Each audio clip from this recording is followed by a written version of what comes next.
Hero Alam তো সব গার্মেন্টসের মেয়েদেরকে নিয়ে কাজ করে, যত রিক্সাওয়ালার মেয়েদেরকে নিয়ে কাজ করে।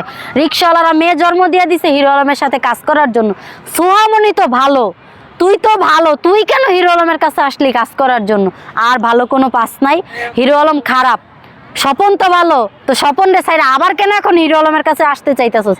স্বপন রে দিয়া হয় না নাকি? মানে স্বপন রে দিয়া ট্রেনিং আসতে পারস না, এই কারণে তুই এখন আবার হিরো আলম রে খুঁজতেছস নাকি? এখন কি তাহলে কি সোহামণি কি মনে করেন যে গার্মেন্টসের মেয়ে? সোহামণি গার্মেন্টসের মেয়েরা ভালো ভাই, গার্মেন্টসের মেয়েরা কি খারাপ? মাথার গাম পায়ে ফেলায় সারাদিন অফিসের ভিতরে থাকে, তাদের কোনো বাহিরে কোনো যাওয়ার কোনো অপশন থাকে না। আর ও তো উড়ন্ত পাখি, দেখেন না ডানার মতো কত দূর থেকে আইসা পড়ছে ঢাকা। ও উড়ন্ত পাখি, ওরে ডাক দেওয়ার মতো কেউ নেই। ওর যেসব ড্রেস আপ, বাপ নাই মানায় সবার সামনে ও এরকম ড্রেস পরে ও ভিডিও করতেছে। তো ও কি ভালো মেয়ে আপনারা বলেন? ও গার্মেন্টসের মেয়েরা ওর থেকে হাজার গুণে ভালো। ওর মতো সোহামণি গার্মেন্টসের মেয়েদের যোগ্যতা হয় নাই। হিরো আলমের অফিসে যাই, আপনারা সবাই কম বেশি আমাকে দেখছেন যে আমি হিরো আলমের অফিসে যাই কি না যাই, আপনারা আমাকে দেখেন অবশ্যই, যারা ভিডিওগুলা দেখেন অবশ্যই আপনারা আমাকে কম বেশি দেখছেন। তো আমি বলতে চাই ভাই, সোহামণি যদি দেখে হিরো আলমের ভিডিওগুলা, মানে কন্ডম আছে হিরো আলমের অফিসে, তো আমি কেন দেখলাম না? আরও তো এরকম 30টা মেয়ে নিয়ে কাজ করছে, ওরা কেন দেখলো না? শুধু কি সোহামণি দেখছে ভাই? এটা কি কোনো মানে কথা? ও আসলে আপনাদেরকে বোকা বানায় ভাই, আপনারা ওর কথা শুনে বোকা হবেন না। কারণ ও যে খারাপ, এই কারণে ও খারাপের মানে প্রমাণতা দিল। ভালো মানুষরা কখনোই এগুলা বলতে পারে না একটা মানুষের নামে। দুধকলা দিয়ে ওর মতো কালসাপ পড়ছে হিরো আলম।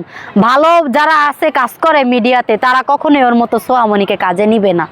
হিরো আলম ওকে ভালো মনে করছিল, কিন্তু ও যে এরকম মানে একটা বাজে মেয়ে, এটা হিরো আলম জানতো না। হিরো আলম ট্রেন্ডিং আছে দেখে কি এটা নামানোর জন্য কোনো কিছু করছে কিনা? এরকমই, কারণ হিরো আলম সবসময় ট্রেনিং এ থাকে। হিরো আলম একজন ভাইরাল মানুষ, তো ও চাইতেছে যে হিরো আলমরা আমি কিভাবে নামাবো। শোন, তোর মতো 1 সোহা কেন 1000টা সোহাও নামাইতে পারবো না, কারণ তার ভিতরে সবসময় সৎ জিনিসটা আছে। হয়তো মানুষ মুখে একটা বলে, মানুষের অন্তরে কিন্তু এরকম কিছু না। একটা মানুষ মুখে যা বলে ভিতরে কিন্তু তা হয় না, সম্পূর্ণই আলাদা। আচ্ছা, আপনিও তো হিরো আলম অফিসে অনেকদিন গেছেন। হ্যাঁ, অনেকেই বলে যেহেতু সোহামণি বললো যে অফার দিছে, হ্যাঁ। আপনি কি এরকম কোনো অফার দিছে কিনা? না ভাই, আমাকে তো অফার দেয় না। আমাকে যদি অফার দিত তাহলে অবশ্যই আমার কাছ থেকে আপনারা জানতে পারতেন। কারণ আমি যেহেতু আপনাদের সাথে কম বেশি সব পেজে আমি কাজ করি, সব পেজে আমার ভিডিওগুলো আছে, তো আমি কোনো না কোনো পেজে অবশ্যই বলতাম যে আমাকে হিরো আলম এই বেড শেয়ারের অফার দিছে। কারণ ভাইরাল তো ভাই আমিও হতে চাই, তো ভাইরাল হইতে চাই মধ্যে দেখা কি ভাই আরেকজনের নাম দিয়ে খারাপ কথা বললে আমার ভাইরাল হইতে হইব ভাই? এটা কি কোনো মানে কথা?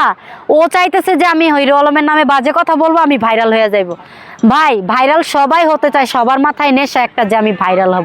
আসলে ভাইরাল যারে আল্লাহ বানাইবো এমনিই বানাইবো। একজনের নামে বাজে কথা বলে একজনের মন নষ্ট করে ভাইরাল হওয়ার কোনো দরকার নেই। সে আমাকে বাজে কথা বলেনি, আর আমি আশা করি সে আমাকে বলবেও না, আর সে এরকম মানুষও না।